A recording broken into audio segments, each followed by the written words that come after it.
जहाँ तक बाबूजी का संबंध है, बाबू कल्याण सिंह जी एक बहुत ही बड़े कद्दावर नेता थे। उनका जब भी स्मरण करता हूँ, जो भगवान के प्रति जो आदर का भाव आता, वो आता उनके लिए। श्रद्धेय अटल बिहारी वाजपेयी जी के बाद शायद उन्हीं का नंबर था। उस समय उनके कद का कोई नेता भारत में तो नहीं था।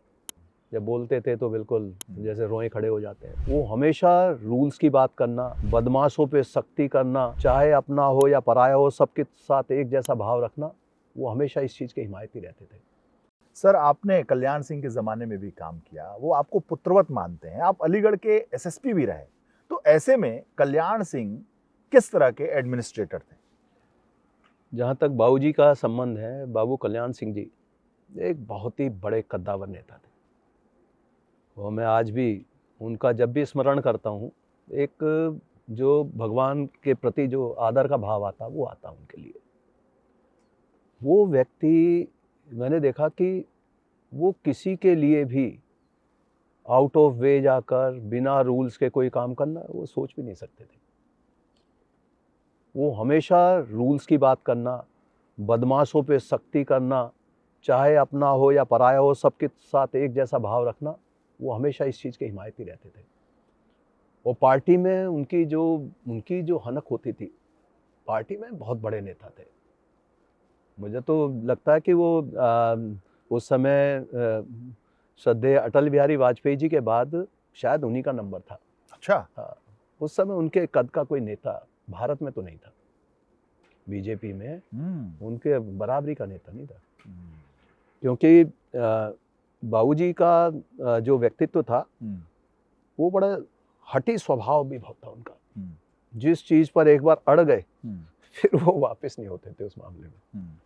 आपने देखा होगा कि पार्टी भी उस मामले में जो है टूट गई थी, और उन्होंने एक नए दल को बना लिया था, जिसमें उनके पार्टी ने कई सीटें वहाँ इलेक्शन भी जीते।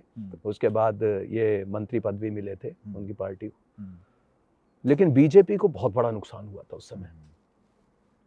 बहुत जो वहाँ का जो जितना भी ओबीसी समुदाय है, और विशेषकर लोधा समुदाय, उनको आज भी भगवान मानता है।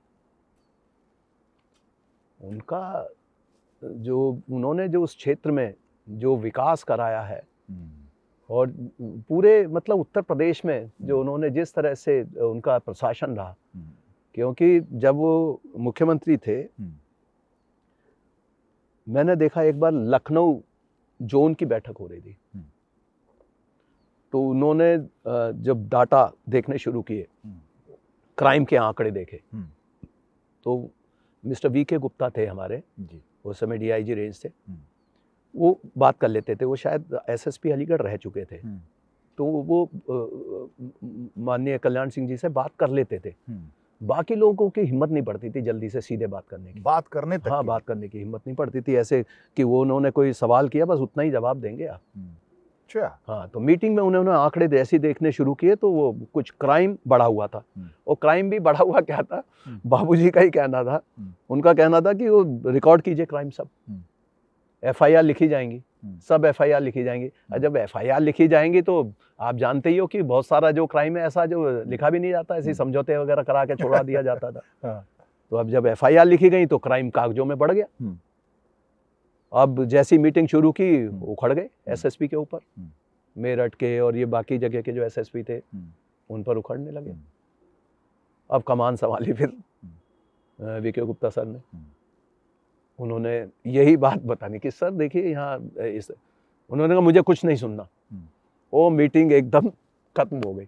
हालांकि वो समझाते रहे, लेकिन गुप्ता सर ने जो अपनी बात कह दी कि सर ये जो रजिस्ट्रेशन इतना हो रहा है, तो इसकी वजह से थोड़ा सा ये बढ़ गया, लेकिन ये सब कंट्रोल होगा, ठीक हो जाएगा थोड़े टाइम में।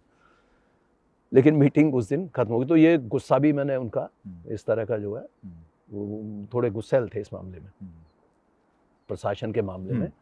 और उनके पास कई बार लोग शिकायतें करने पहुंच जाते थे। मैं था एसएसपी बुलंदशहर, तो वहाँ के एक माननीय सांसद थे, कई बार उनका आपने देखा होगा वीडियो उनका चला लोकसभा में सोते रहते थे, तो वहाँ वो शिकायत करने पहुंच जाते थे। वहाँ एक मंत्री जी थे, अभी वो नहीं है इस दुनिया में, तो वो मंत्री जी और वो इकट्ठे होकर उनका ये मानना था कि वहाँ कई धड़े बने हुए थे, उस समय बीजेपी में गुटबंदी बहुत ज़्यादा थी। बहुत ज्यादा। अशोक प्रधान एमपी थे खुर्जा के, वो अलग गुट में थे, ये यहाँ के सांसद अलग थे बुलंदशहर के, वो अलग करते थे मंत्री जी। फिर वहाँ पर एक वासुदेव जी थे, बहुत पुराने जो है कार्यकर्ता थे, तो उनका अलग रहता था, वो भी बहुत प्रभावशाली थे। और लोधा थे, तो उनका जो है माननीय कल्याण सिंह जी से बिल्कुल वो बराबरी पे बात करते थे। तो उस समय भी मैंने देखा नेताजी इनके पास, बाबूजी के पास जब भी कोई शिकायत करने जाए तो वो अधिकारियों की भी बात जो सुनते थे वो फीडबैक जरूर लेते थे हमारे डीआईजी रेंज से या आईजी जोन से, उसके बाद ही कुछ निर्णय करते थे। तो बहुत बार लोग अनाप शनाप ये शिकायत के लेके, क्योंकि व्यक्तिगत बहुत सारे मामले होते थे इनके, तो उसमें कभी इसको एसएचओ लगा दो, इसको हटा दो, इसको कर दो, इसको चौकी इंचार्ज लगा दो। कई लोग हैं जिनके लिए जो है वो खुल के वो करते थे। हाँ, फिर वहाँ पर एक और थे, हाँ, वो रिटायर्ड हमारे आईपीएस थे, वो भी उन्होंने वो कर ली थी, पॉलिटिक्स ज्वाइन, उनका अलग तो चलता था। तो ये लोग कई बार जो है शिकायतें कर देते थे कि उनको लगाइए, इनको लगाइए। जब इनके अनुरूप नहीं काम हो पाता तो शिकायत करते, लेकिन बाबूजी जो है सुनते नहीं थे ये सब चीज़ें। उनका जो है गुड गवर्नेंस पे, लॉ एंड ऑर्डर अच्छा रहे, इस पे जोर रहता था हमेशा। और उस समय आपने देखा होगा कि शिक्षा के क्षेत्र में बड़ी गड़बड़ियाँ होती थी, कई बहुत नकल चल रहा है, ये चल रहा है। उस समय उन्होंने सख्ती करनी शुरू की और पुलिस को भी लगाया, नकल नहीं होनी चाहिए। बहुत लोग जो है खिलाफ हो गए इस मामले में, उनके खिलाफ एक अभियान सा चलने लगा कि ये क्या हो गया। लेकिन यूपी में ये जो सुचिता आई है जो परीक्षाओं में, और ये नकल वगैरह और ये सब जो है शिक्षा का जो स्तर सुधरा, इसमें बाबूजी का, कल्याण सिंह जी का बहुत बड़ा रोल है। कल्याण सिंह, हाँ, उनका ये शिक्षा के क्षेत्र में मैं मानूंगा कि उन्होंने जिस तरीके से काम किया और जो नकल रोकनी और ये जो फर्जी डिग्री, फर्जी, वो अलीगढ़ में तो बिल्कुल सेंटर बने हुए थे, क्योंकि बाबूजी की फर्स्ट हैंड नॉलेज थी।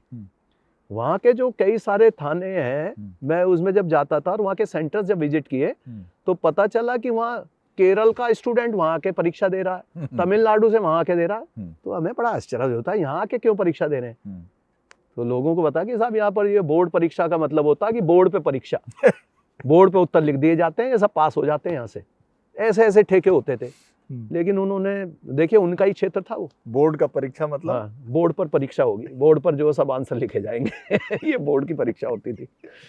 तो उन्होंने इतनी सख्ती की कि सब जो है, जो माफिया गर्दी थी वहाँ की, और बहुत लोग नाराज हुए होंगे, जाहिर सी बात है कि जिनके हित, क्योंकि बहुत लोग हैं जो चला रहे थे ये सब, चल रहा था वहाँ पर गोरख धंधा, ये सब समाप्त कर दिया उन्होंने।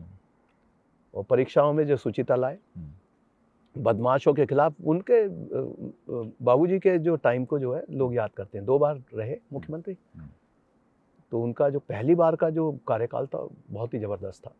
दोबारा भी उन्होंने बहुत सख्त एडमिनिस्ट्रेटर थे। तो वो तो बाद में पॉलिटिकल परिस्थिति ऐसी बनी, आपने देखा होगा उन्होंने तो फ्रंट जो है माननीय अटल बिहारी वाजपेयी जी के खिलाफ खोल दिया। ताकत देखिए, कोई सोच सकता था उस समय कि वाजपेयी जी के खिलाफ जाकर कोई जो है कोई वक्तव्य दे दें।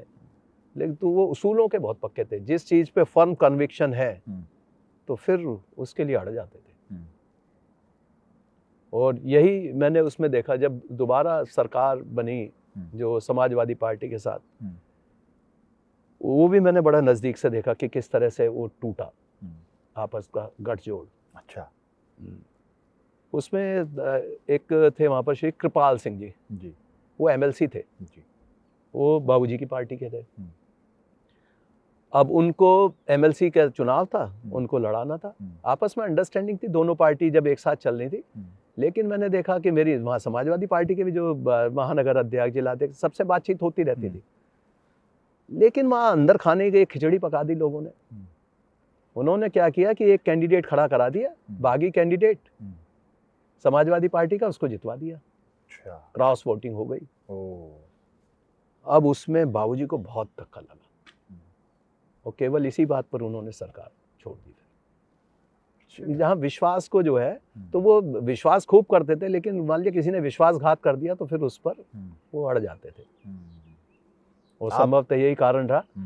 और जब उनको हटाया गया तो 2 लोग हटाए गए उस समय। हम्म, अलीगढ़ के एसएसपी भी हटा दिए, बुलंदशहर के भी हटा दिए गए, हम्म, जिनमें हमको हट के फिर इंटेलिजेंस में भेज दिया गया था उस समय। अच्छा। कल्याण सिंह के हटने के साथ साथ हाँ, आपको भी हमें भी हटा, हटा दिया तो गया। आप तो एसएसपी लोग जोड़ते। हाँ, एसएसपी अलीगढ़ थे, हाँ। तो कल्याण सिंह जी के साथ कोई ऐसी बातें जो उन्होंने आपको कहा हो?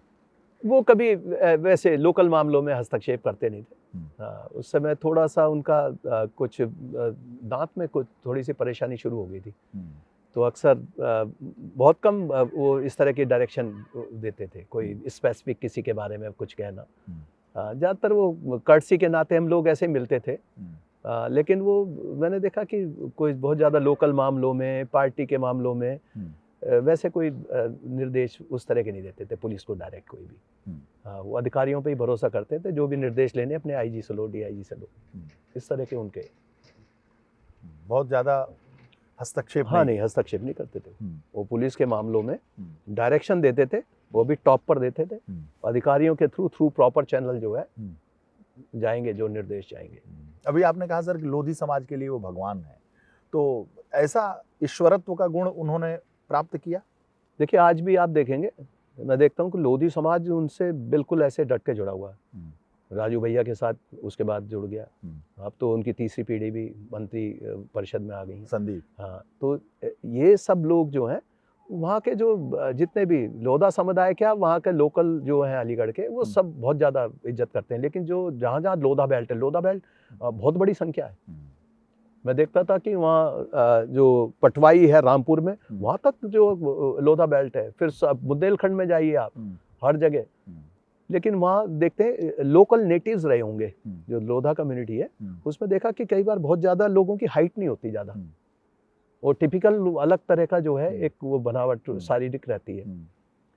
तो उसमें बहुत सारे लोग जो हैं वो कम कद रह जाता, तो पुलिस में नहीं जा पाते, कम जा पाते हैं पढ़ाई करने के बावजूद भी। लेकिन वहाँ बाबूजी का ये रहता था कि वो चाहते तो अपने कार्यकाल में जो भर्ती में उनको करा सकते थे बहुत सारे लोगों को। लेकिन वो किसी की सिफारिश भी नहीं करते थे इस तरह। इस बात का लोग बुरा भी मानते थे, लेकिन एक अच्छाई भी मानते थे। वो करते नहीं थे तो किसी के लिए भी नहीं करते थे इस मामले में। हाँ।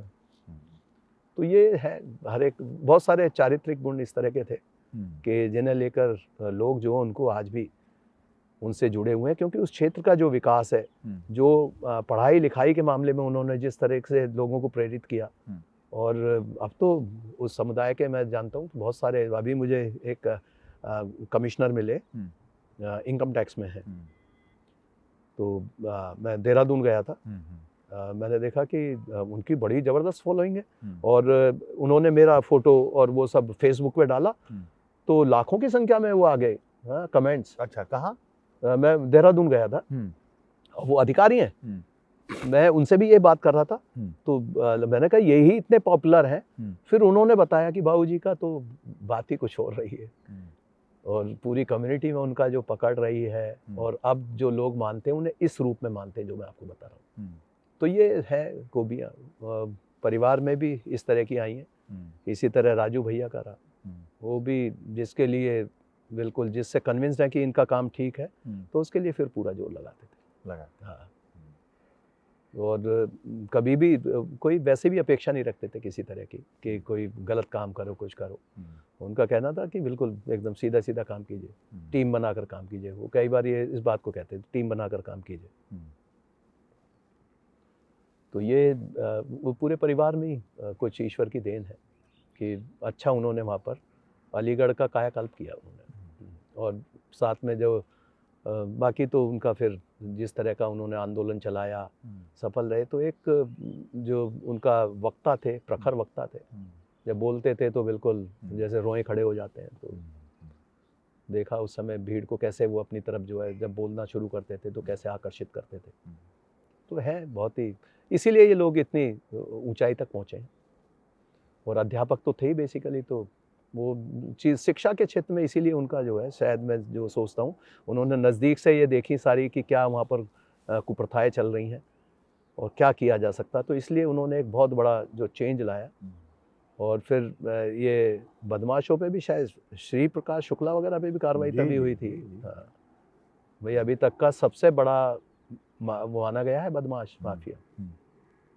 श्री प्रकाश शुक्ला का जो पूरा जो गैंग समझिए, जो उसकी जो मनभड़ टाइप का जो व्यक्ति था, वो उसका एनकाउंटर वगैरह उन्हीं के टाइम में हुआ। और ये केवल उन्होंने फिर इसमें राजनीतिक लाभ हानि नहीं देखी। अगर किसी बदमाश ने जो इतना सर उठाया तो फिर उसको नेस्तनाबूद भी कर दिया। मनबड़ होना तो अपराध में उसने तो बहुत अपराध किए थे, वसूली और ये सब, बड़ा माफिया था वो भी। लखनऊ में खौफ था उसके नाम का। अच्छा सर, आप अखिलेश यादव जी के ज़माने में भी पुलिस में रहे, अखिलेश यादव को कैसे देखते हैं? अखिलेश यादव जी के समय में हम ज़्यादातर ट्रेनिंग इंस्टीट्यूशंस में रहे। अच्छा। तो हाँ, इसलिए बहुत ज़्यादा कभी एडमिनिस्ट्रेशन में उनका किस तरह का था, तो वो बहुत ज़्यादा उनसे जो है कभी इंटरेक्शन करने का मौका, जब वो युवा नेता थे, जब माननीय मुलायम सिंह जी थे मुख्यमंत्री, तब वो आए वहाँ पर प्रतापगढ़, तब मेरी 2-1 बार उनसे बातचीत हुई थी। उनका, क्योंकि उस समय उनकी फॉलोइंग बढ़ रही थी धीरे धीरे, तब उनकी सुरक्षा के लिए जो है वो, क्योंकि भीड़ भाड़ बहुत हो जाती थी, तब 2-4 बार उनसे बातचीत हुई। तो उस टाइम बहुत यंग थे, नए थे।